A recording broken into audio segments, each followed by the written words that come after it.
نحمده ونصلي على رسول الكريم اما بعد فاعوذ بالله من الشیطان الرجیم بسم اللہ الرحمن الرحیم قال اللہ تعالی فی کتابہ المجید والفرقانہ الحمید ادعو الی سبیل ربک بالحکمۃ والموعظۃ الحسنہ وجادلهم بالتي هي أحسن إن ربك هو أعلم بمن ضل عن سبيله وهو أعلم بالمهتدين۔ اے نبی صلی اللہ علیہ وسلم، اپنی رب کی طرف دعوت دو حکمت اور عمدہ نصیحت کے ساتھ، اور لوگوں سے مباحثہ کرو ایسے طریقے پر جو بہترین ہو۔ تمہارا رب ہی بہتر جانتا ہے کہ کون اس کے راہ سے بھٹکا ہوا ہے اور کون راہ راست پہ ہے۔ بے شک سچ فرمایا اللہ رب العالمین نے۔ یہاں اسٹیج پر موجود ناظم اسلامی جمعیت طلبہ پنجاب جنوبی برادر حذیفہ عثمان شیخ، معاون معتمد صوبہ، یہاں موجود ذمہ داران اسلامی جمعیت طلبہ، کارکنان اسلامی جمعیت طلبہ، السلام علیکم ورحمۃ اللہ وبرکاتہ۔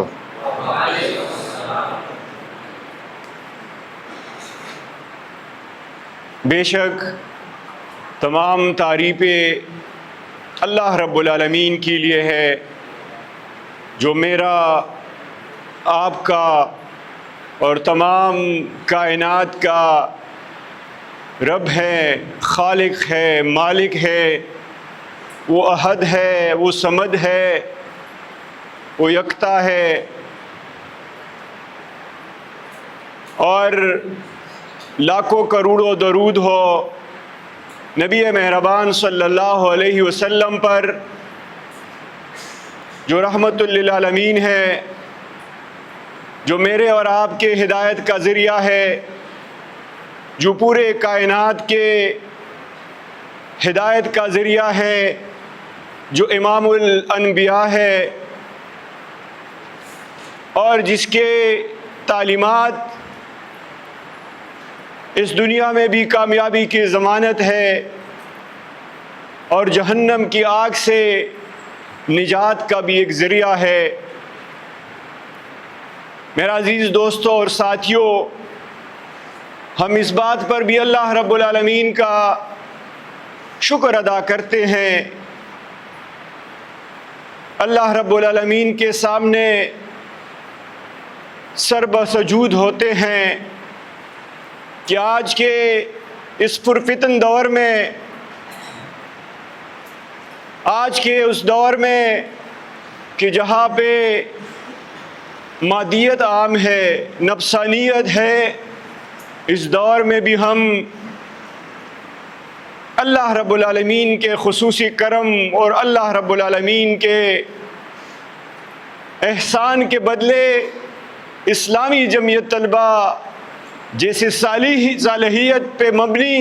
اجتماعیت کا حصہ ہے، اس میں ہمارا کوئی کارنامہ نہیں ہے۔ یہ اللہ رب العالمین کا خصوصی فضل ہے، اللہ رب العالمین کا خصوصی کرم ہے کہ ہم اسلامی جمعیت طلبہ جیسے پاکیزہ اجتماعیت کا حصہ ہے، کہ جس کا نعرہ کیا ہے؟ اسلامی جمعیت طلبہ کا نعرہ، اسلامی جمعیت طلبہ کا نصب العین وہی ہے کہ اللہ اور اس کے رسول صلی اللہ علیہ وسلم کے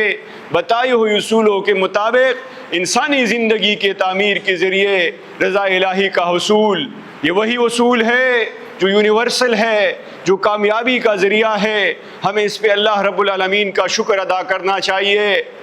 اور یہ شکر گزاری کا معاملہ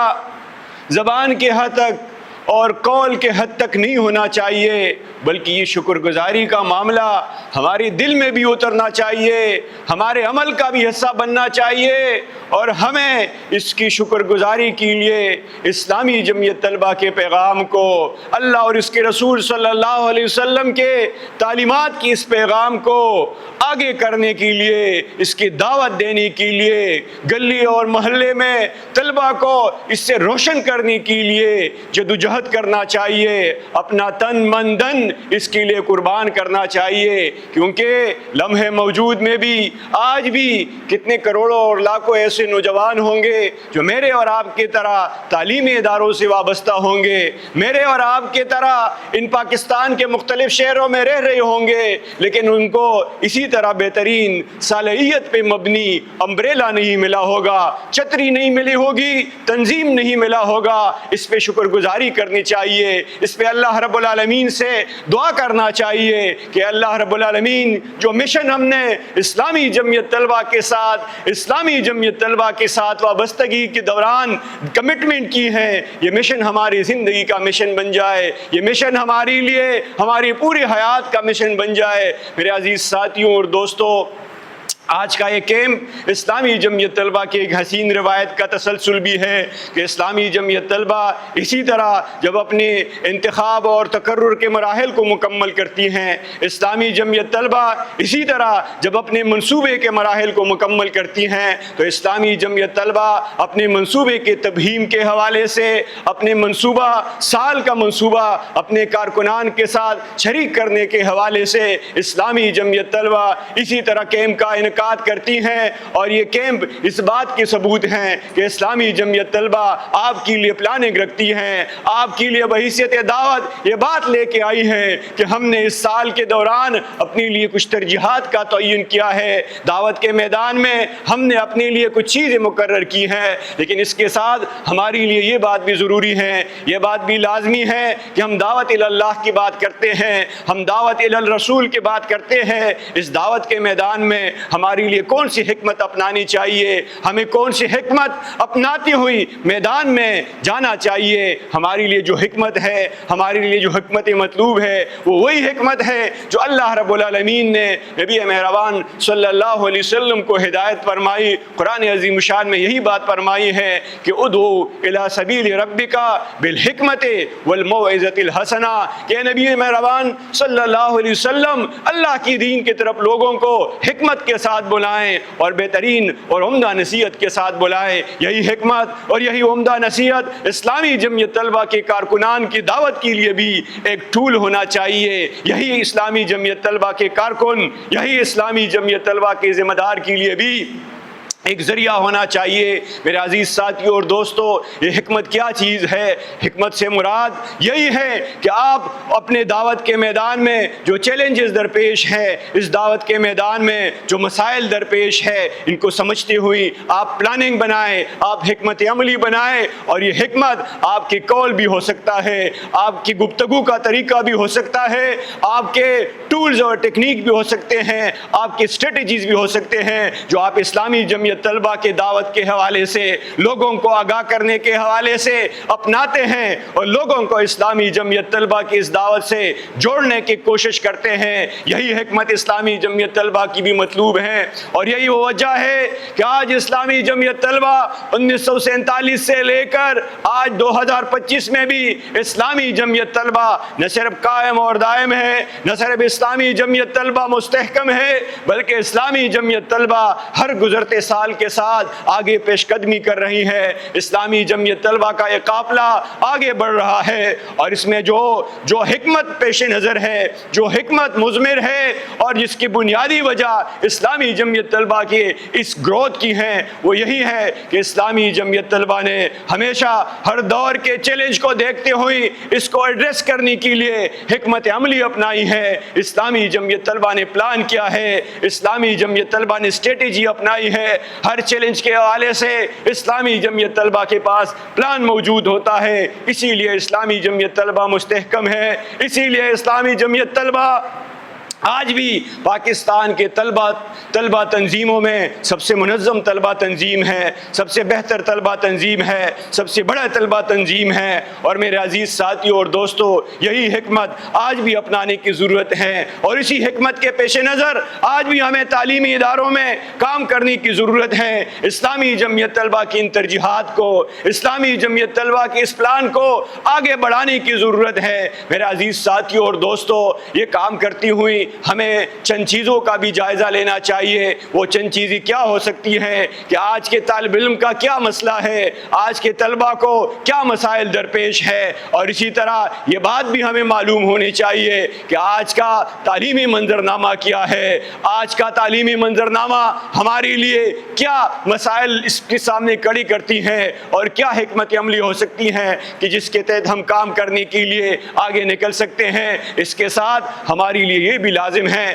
کہ ہم یہ معلوم کر سکیں کہ آج کا عالمی اور علاقائی منظرنامہ کیا ہے، آج کے تہذیب حاضر کا سب سے بڑا چیلنج اسلامی جمعیت طلبہ کے لیے کیا ہے، اسلامی تحریکات کے لیے کیا چیلنج ہے۔ یہ سوال آپ سب کے سامنے ہے، یہ سوال اسلامی جمعیت طلبہ کے سامنے بھی ہے، یہ سوال اسلامی جمعیت طلبہ کے ہر کارکن کے انڈیویجول کیپیسٹی میں بھی ہیں، اور اس کے ساتھ اسلامی جمعیت طلبہ کے کارکن، اسلامی جمعیت طلبہ کے ذمہ دار کے سامنے جو اہم سوال ہیں جو ہمارے پیش نظر رہنا چاہیے، وہ اسلامی جمعیت طلبہ کے مقصد وجود کے حوالے سے ہیں کہ اسلامی جمعیت طلبہ کا مقصد وجود کیا ہے۔ ہم جو سرگرمیاں کرتے ہیں، ہم جو اسٹڈی سرکل کرتے ہیں، ہم جو دروس قرآن کرتے ہیں، ہم جو دعوت کے محفلیں سجاتے ہیں، ہم جو ٹیلنٹ ایوارڈز کرتے ہیں، ہم جو مختلف ایکسپوز کرتے ہیں، دیگر پروگرامات کرتے ہیں، تو اس کا گول کیا ہے، اس کا مقصد کیا ہے، اور ہمارے اسلامی جمعیت طلبہ کا مقصد وجود کیا ہے۔ یہ سوال ہم سب کو جاننا بھی چاہیے، اس سوال کو پیش نظر بھی رکھنا چاہیے کہ اس سوال کے تحت ہمیں اسلامی جمعیت طلبہ کے پروگرامات کو ڈیزائن کرنا چاہیے۔ اور میرے عزیز ساتھیوں اور دوستوں، اسلامی جمعیت طلبہ کا مقصد وجود، اسلامی جمعیت طلبہ کا مقصد وجود تو اس لیے رکھا گیا تھا، اسلامی جمعیت طلبہ کا قیام اس لیے کر دیا گیا تھا کہ ہمارے پیش نظر سید ابو الاعلیٰ مودودی کی پیش نظر وہ عظیم مشن تھی کہ آپ لوگوں کو تیار کر سکے۔ اسلامی جمعیت طلبہ کا بنیادی کام پروڈکشن کا ہے، اس سوسائٹی کو صالحیت اور صلاحیت کے بنیاد پہ افراد کار دینا ہے۔ ہمارا کام پروڈکشن یونٹ کی ہے۔ جس طرح کارخانے میں بہترین برانڈ تیار ہوتا ہے، وہ آگے مارکیٹ میں جاتا ہے اور اس برانڈ کے نام ہوتی ہیں، پہچان ہوتی ہیں، اسی لیے اسلامی جمعیت طلبہ کا بنیادی کام بھی یہی ہے کہ ہم معاشرے کو افراد کار دے، ہم معاشرے کو تیار کردہ صالحیت اور صلاحیت کے بنیاد پہ افراد دے۔ اور یہی مولانا مودودی کے پیش نظر یہی ٹاسک تھی جنہوں نے اسلامی جمعیت طلبہ کے ذمہ لگایا۔ اور آج ہمیں یہ سوال پوچھنا چاہیے کہ اسلامی جمعیت طلبہ اس ٹاسک کو سر انجام دینے میں کتنے کامیاب ہوئی ہیں۔ کیا ہم واقعی افراد کار کی تیاری اس معیار کے مطابق کر رہے ہیں یا نہیں کر رہے ہیں کہ جس معیار کے پیش نظر اسلامی جمعیت طلبہ کا قیام عمل میں لایا گیا تھا۔ سید ابو الاعلیٰ مودودی نے اسلامی جمعیت طلبہ کی انڈیپینڈنسی بھی رکھی، اسلامی جمعیت طلبہ کو اپنا ایک شناخت بھی دیا، لیکن عظیم کام یہ دیا کہ آپ اس معاشرے کو بہترین افراد کار دیں گے۔ اور یہی وہ چیزیں ہیں کہ جو سید ابو الاعلیٰ مودودی نے مختلف مواقع پہ اسلامی جمعیت طلبہ کے حوالے سے فرمائی ہیں۔ مولانا مودودی اسلامی جمعیت طلبہ کے حوالے سے کیا فرماتے ہیں کہ اسلامی جمعیت طلبہ سے وابستہ کارکن کو کس طرح ہونا چاہیے، کس طرح تیار رہنا چاہیے۔ مولانا مودودی صاحب اپنے تصریحات میں یہی فرماتے ہیں کہ اسلامی جمعیت طلبہ کے کارکن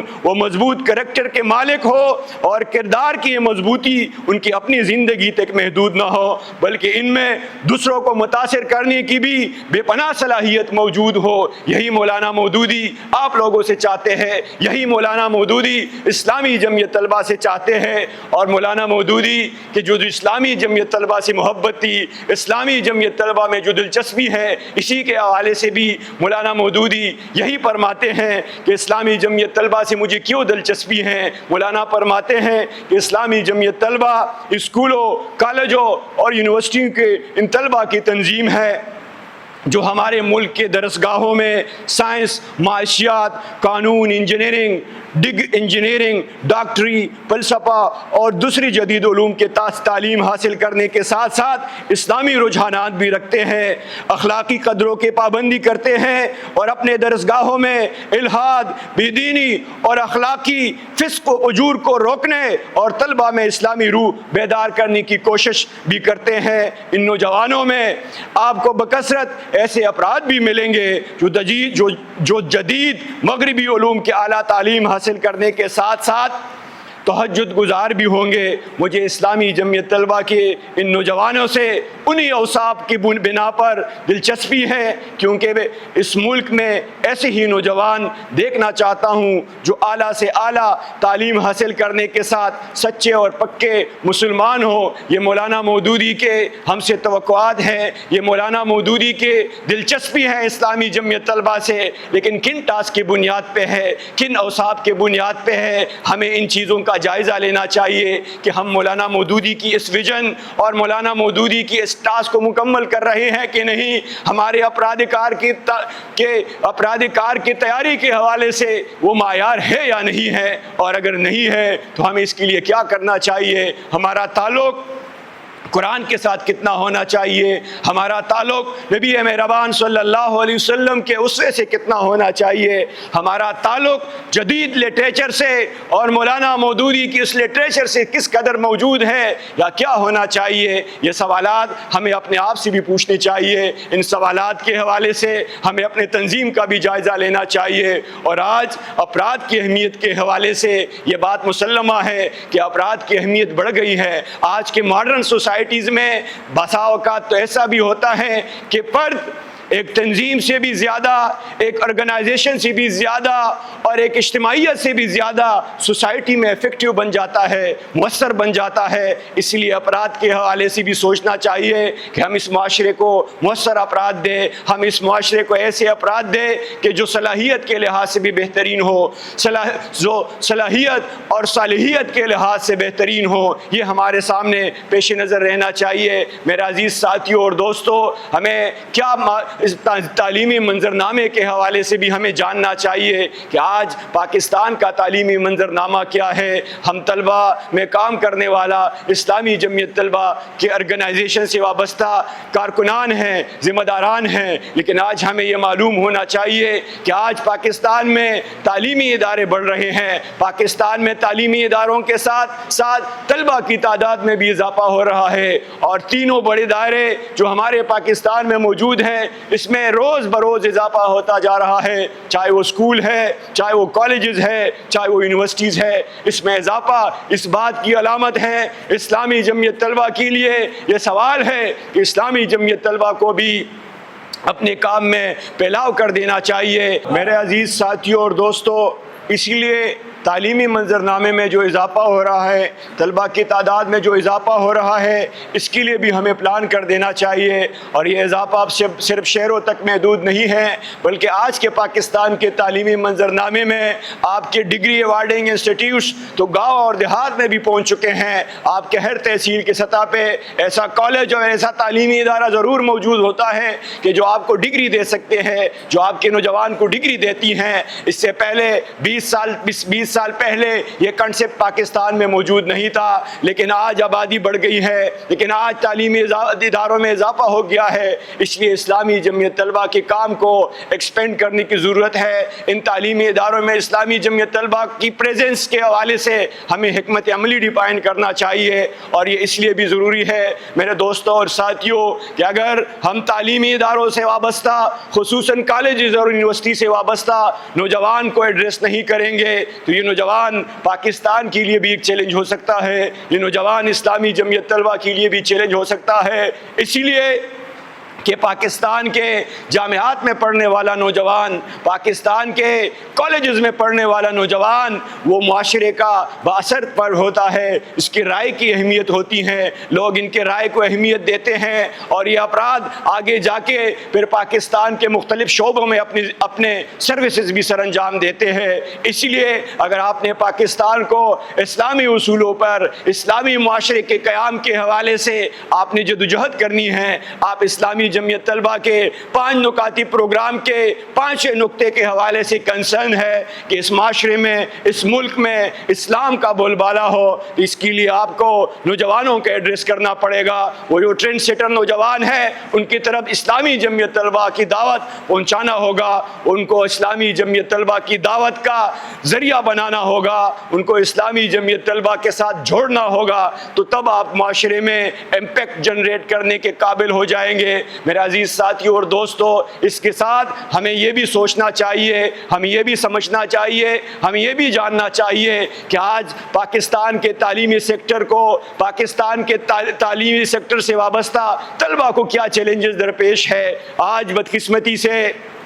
پاکستان کا تعلیمی سیکٹر انتہائی مسائل سے دوچار ہے، ہر سیکٹر مسائل سے گزر رہا ہے، چاہے وہ اسکول ہو، چاہے وہ کالجز ہو، چاہے وہ یونیورسٹیز ہو۔ اسلامی جمعیت طلبہ نے ہمیشہ طلبہ مسائل کے حوالے سے جدوجہد بھی کی ہے، اسلامی جمعیت طلبہ نے ہمیشہ تعلیم کے حوالے سے بات بھی کی ہے۔ آج بھی اسلامی جمعیت طلبہ اگر طلبہ کمیونٹی میں ریلیونٹ رہنا چاہتی ہے، آج بھی اگر اسلامی جمعیت طلبہ کا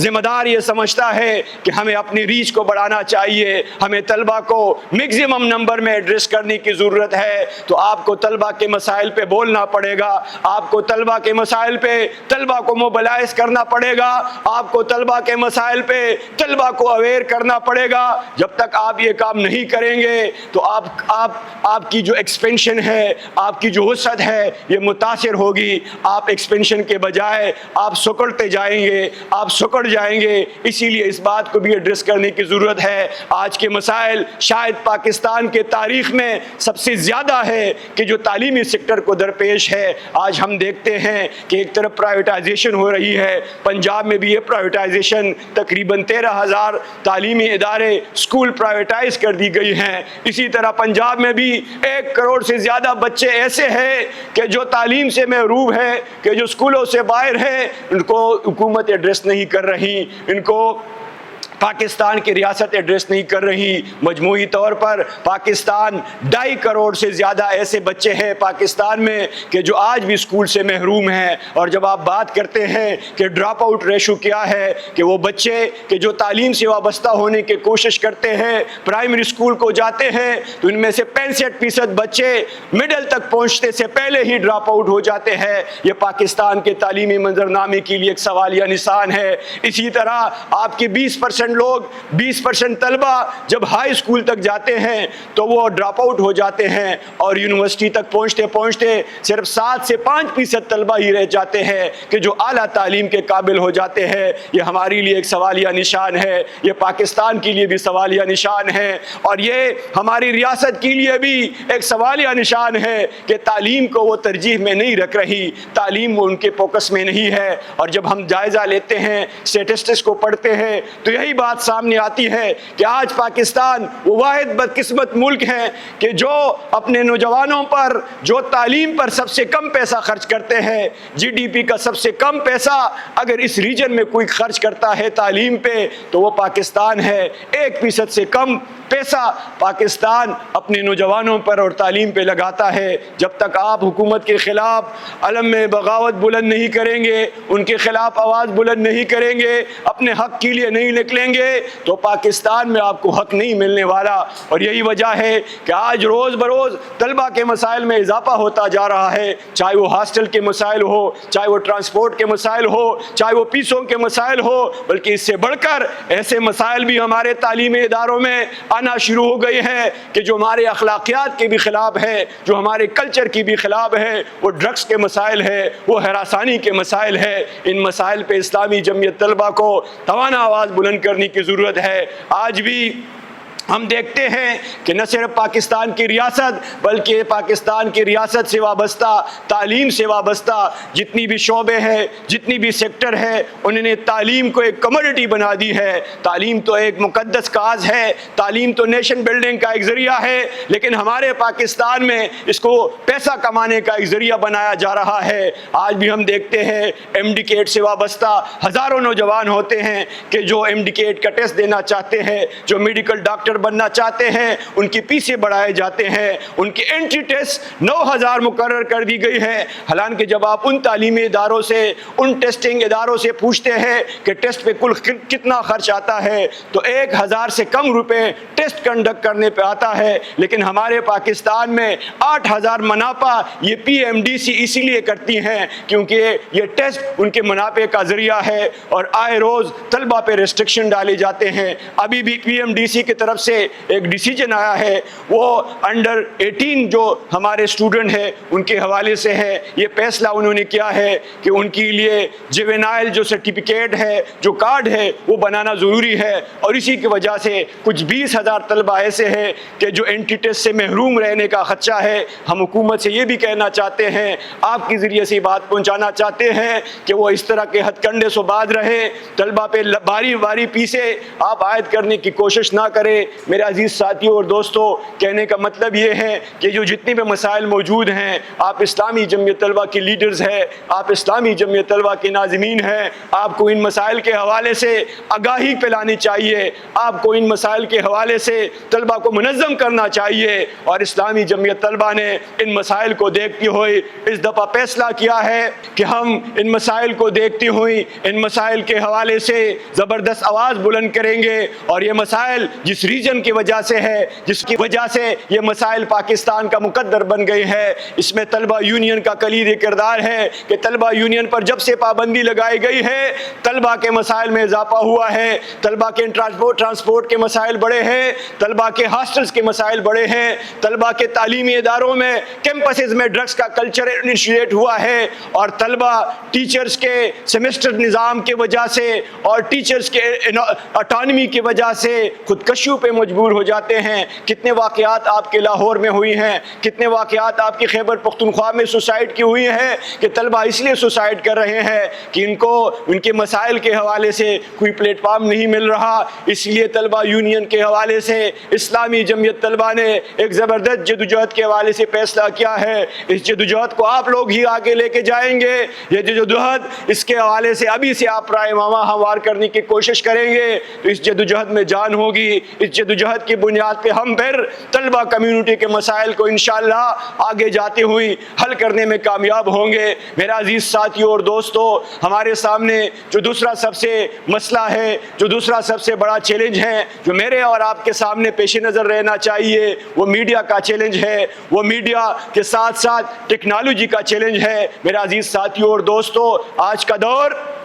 گلوبلائزیشن کا دور ہے، آج کا دور ٹیکنالوجی کا دور ہے، اور ٹیکنالوجی کے حوالے سے وہ تبدیلیاں جو پہلے سالوں میں ہوتی تھی وہ تبدیلیاں تو آج دن اور گھنٹوں میں ہو جاتی ہیں۔ آپ کے پاس فلو آف انفارمیشن ہے، آپ کے پاس دنیا جہان کی چیزیں آ جاتی ہیں، یہ آپ کے لیے اپرچونٹی بھی ہے۔ اسلامی جمعیت طلبہ کی دعوت کے حوالے سے ہم اس کو اپرچونٹی کے طور پر بھی یوز کر سکتے ہیں، تحریک اسلامی کے لیے بھی یہ اپرچونٹی ہے، لیکن ان تمام ٹولز میں آپ کے لیے چیلنجز بھی موجود ہیں۔ جہاں ہمارے لیے یہ اپرچونٹی بن سکتی ہیں وہاں ہمارے خلاف جو تہذیب حاضر کا چیلنج درپیش ہے، جو اس تہذیب کے ویلیوز کو پروموٹ کر رہے ہیں، جو اس تہذیب کے ایجنڈا کو پروموٹ کر رہے ہیں، ان ٹولز کو استعمال کرتے ہیں۔ ان ٹولز سے اپنے کارکن کو، ان ٹولز کے حوالے سے اپنے کارکن کو کس طرح تیار کرنا ہے، ان ٹول کے ذریعے سے جو ہمارے ویلیوز افیکٹ ہو رہے ہیں، اسلامی ویلیو متاثر ہو رہے ہیں، چاہے وہ زندگی کے معیارات کے حوالے سے ہیں،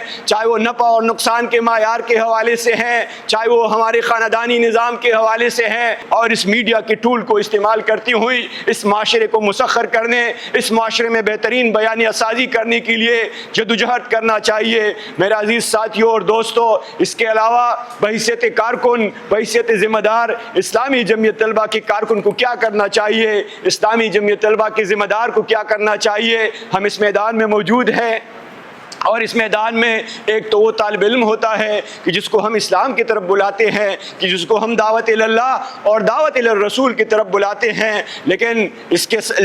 کے علاوہ وہ کارکن کہ جو میرے اور آپ کے شکل میں موجود ہیں، کہ جو اس دعوت کو اپنی زندگی کا مقصد بناتے ہیں اور یہ سمجھتے ہیں کہ میرا جینا، میرا مرنا سب کچھ اللہ رب العالمین کے لیے ہے، اس کارکن کی کیا ذمہ داری بنتی ہے، اس کارکن کو کون سی اوصاف اپنانی چاہیے۔ میرا عزیز دوست، دوستوں اور ساتھیوں، ہمارے دعوت کا بھی بنیاد قرآن اور سنت ہے۔ اس لیے اسلامی جمعیت طلبہ کے کارکن کو، اسی لیے اسلامی جمعیت طلبہ کے ذمہ دار کو قرآن اور سنت سے تعلق جوڑنے کی ضرورت ہے، تعلق مضبوط کرنے کی ضرورت ہے۔ اور قرآن تو کتاب انقلاب ہے، قرآن تو کتاب ہدایت ہے، یہ تو رحمت للعالمین پہ نازل کیا گیا ایک ایسا کتاب ہے جو ہماری زندگی کے لیے آئین ہے، جو ہماری زندگی کے لیے کنسٹیٹیوشن ہے۔ یہ صرف تلاوت کا کتاب نہیں ہے کہ آپ ہم صرف دن میں ایک دفعہ تلاوت کر کے قرآن کو رکھ لیں، بلکہ قرآن تو احکامات کا اور تعلیمات کا ایک مجموعہ ہے۔ اس کو سمجھنے کی ضرورت ہے،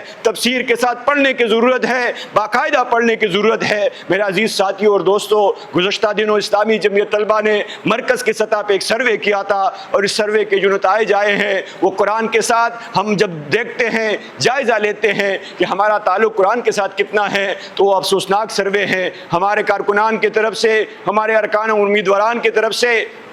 یہ بات آئی ہے، سروے میں یہ رپورٹ آئی ہے کہ ہمارے 50% سے زیادہ ایسے کارکنان ہیں کہ جو ہفتے میں یا تو ایک دفعہ قرآن کو با ترجمہ اور تفسیر سے پڑھتے ہیں یا 2 دفعہ پڑھتے ہیں۔ اسلامی جمعیت طلبہ کے کارکن کو اس طرح نہیں ہونا چاہیے۔ جب آپ قرآن اور سنت کو معیار بناتے ہیں، جب آپ یہ بات کرتے ہیں کہ نبی صلی اللہ علیہ وسلم جب خطبہ حجۃ الوداع فرما رہے تھے، اور نبی صلی اللہ علیہ وسلم نے اس امت کو یہ پیغام دیا تھا کہ میں تو 2 چیزیں آپ کے درمیان چھوڑ کے جا رہا ہوں، جب تک آپ ان 2 چیزوں پر اپنی زندگی گزاریں گے، اپنی زندگی کے لیے ہدایت کا ذریعہ بنائیں گے، تو آپ کبھی بھی گمراہ نہیں ہوں گے۔ ایک کتاب اللہ اور دوسرا سنت نبی صلی اللہ علیہ وسلم۔ اور یہ آپ کے نصب العین میں بھی واضح ہے کہ اللہ اور اس کے رسول صلی اللہ علیہ وسلم کے بتائے ہوئے اصولوں کے مطابق ہم انسانی زندگی کے تعمیر کریں گے۔ انسانی زندگی کا تعمیر اپنے ذات سے شروع ہوتا ہے، انسانی زندگی کا تعمیر ذمہ دار سے شروع ہوتا ہے،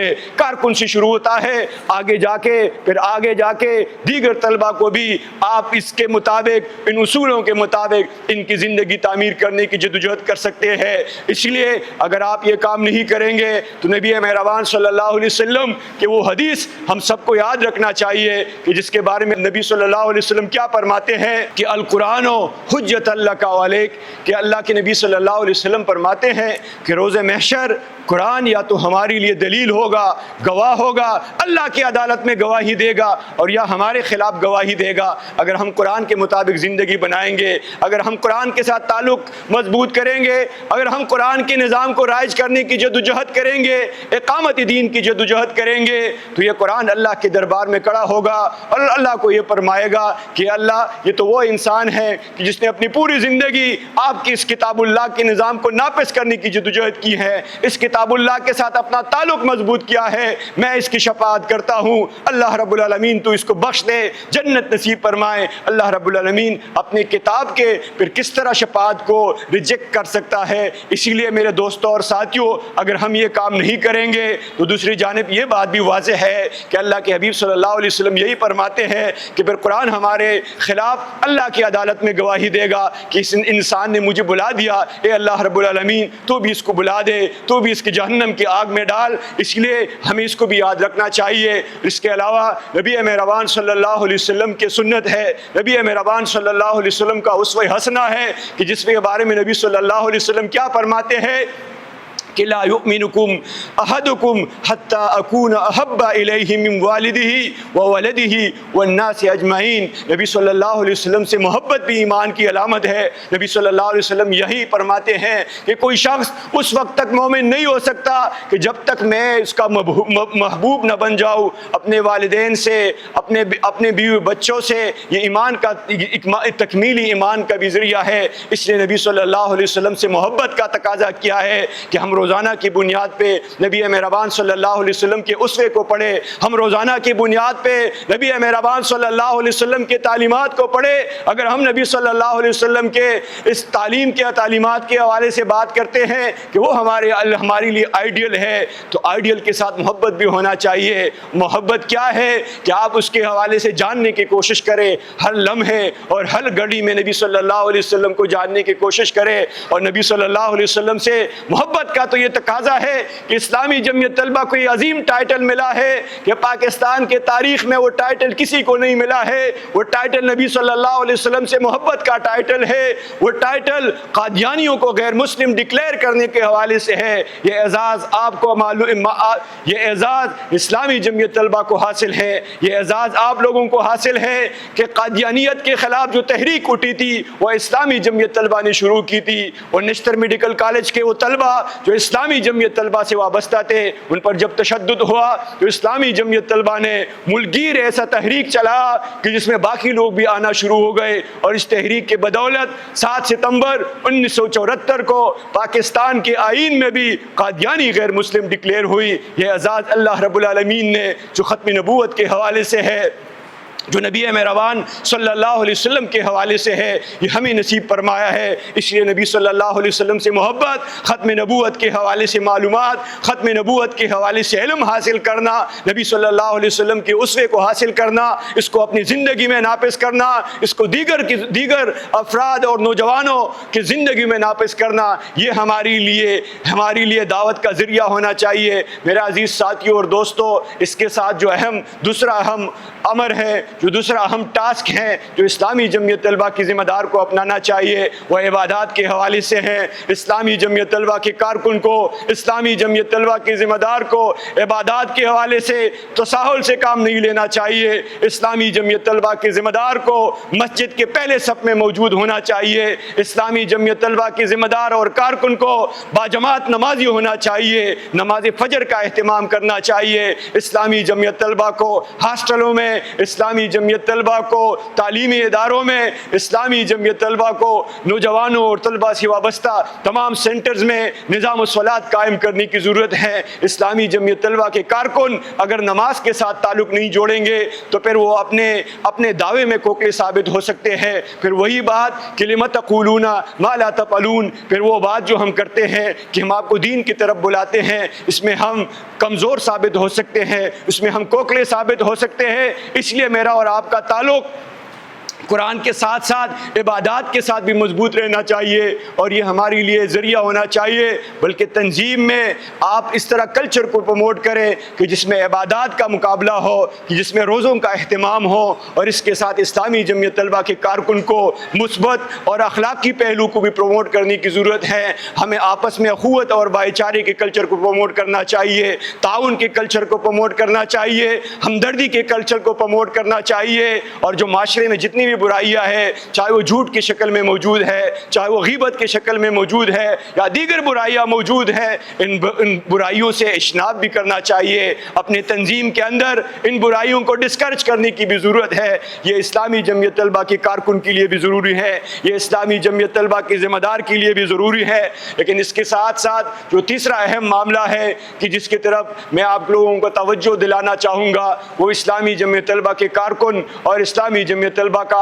جو ذمہ دار ہے لٹریچر کے ساتھ تعلق ہے. دیکھیں، اسلامی جمعیت طلبہ علمی تحریک ہے. اسلامی جمعیت طلبہ اس شخصیت کا ورثہ ہے کہ جس کا پہچان علمیت کی بنیاد پہ ہے. پوری دنیا میں اگر سید ابو الاعلیٰ مودودی کو لوگ جانتے ہیں تو اس کے علم کی بنیاد پہ جانتے ہیں، اس کی دلیل کی بنیاد پہ جانتے ہیں. اس بنیاد پہ جانتے ہیں کہ سید ابو الاعلیٰ مودودی نے اس وقت کے کمیونزم اور کیپٹلزم کا دلیل کی بنیاد پہ، برہان کی بنیاد پہ جواب دیا تھا. اور اسی بنیاد پہ اس معاشرے کے انٹلیکچوئل طبقے کو، اس معاشرے کے علمی طبقے کو اٹریکٹ کیا تھا. میرے اور آپ کے لیے بھی وہی رول ماڈل ہونا چاہیے.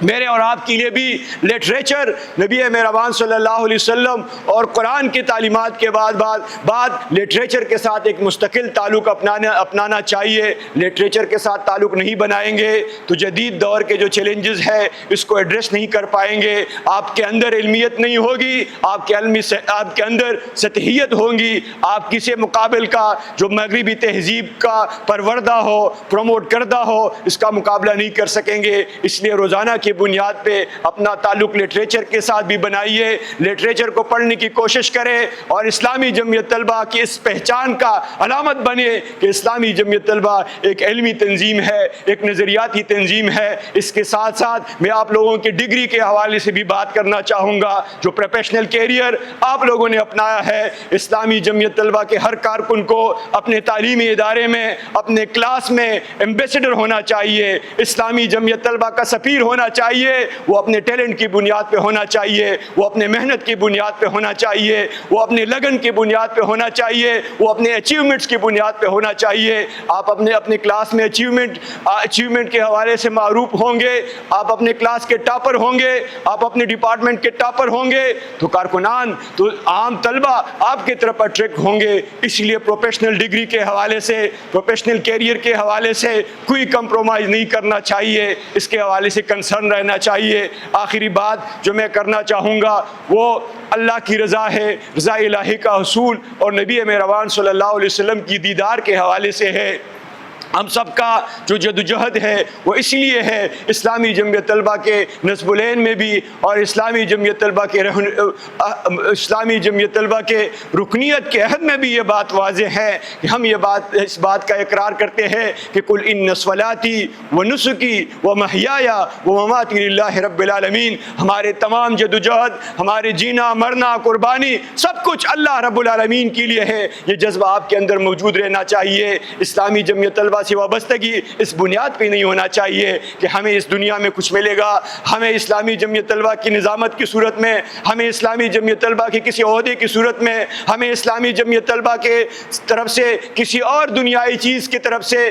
توقع ہو، لالچ ہو، یہ چیز ہمارے ذہن میں کبھی بھی نہیں رہنا چاہیے، بلکہ اسلامی جمعیت طلبہ کے اس کاز سے ہمیں اس لیے جوڑنا چاہیے، کنیکٹ رہنا چاہیے کہ اسلامی جمعیت طلبہ اللہ کی طرف لوگوں کو بلاتی ہیں، نبی مہربان صلی اللہ علیہ وسلم کی طرف بلاتی ہیں، اور ہمارے اندر رضا الہی کا جذبہ ہونا چاہیے۔ یہی نصب العین کی آخری جو نقطہ ہے، آخری بات ہے، اسی میں بھی یہی فرمایا گیا ہے۔ میرے عزیز ساتھیوں اور دوستوں، اور اس جدوجہد کے نتیجے میں ہم اس بات کی بھی توقع رکھنا چاہیے، ہم اس بات کی خواہش رکھنا چاہیے کہ اس جدوجہد کے نتیجے میں اللہ رب العالمین کا رضا ملے گا۔ اس جدوجہد کے نتیجے میں نبی مہربان صلی اللہ علیہ وسلم انشاءاللہ روز محشر ہمیں حوض کوثر کے پانی پلائیں گے، اور ہم نبی مہربان صلی اللہ علیہ وسلم کے داد کے مستحق ہوں گے کہ آپ تو وہ نوجوان تھے کہ جو اس نفسانیت کے دور میں، کہ جو اس دور میں کہ جہاں پہ مسائل زیادہ تھے، کہ جہاں پہ فتنے زیادہ تھے، آپ نے اسلام کی بات کی، آپ نے اپنی ڈگری کی قربانی بھی دی، آپ نے اپنے وقت کی بھی قربانی دی، اور آپ نے نبی صلی اللہ علیہ وسلم کی سیرت کو عام کرنے کی بات کی۔ یہی ہمارے لیے رول ماڈل بھی ہونا چاہیے، یہی ہمارے پیش نظر رہنا بھی چاہیے۔ تو میں آخر میں اسلامی جمعیت طلبہ کے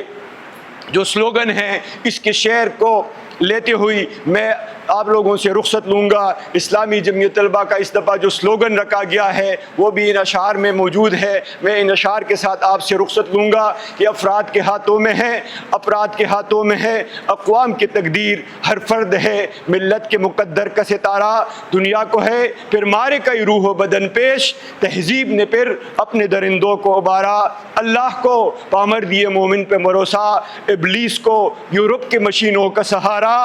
تقدیر امم کیا ہے کوئی کہہ نہیں سکتا، مومن کی فراست ہو تو کافی ہے اشارہ۔ اللہ رب العالمین ہم سب کا حامی اور ناصر ہو۔ جزاکم اللہ خیر، بہت شکریہ۔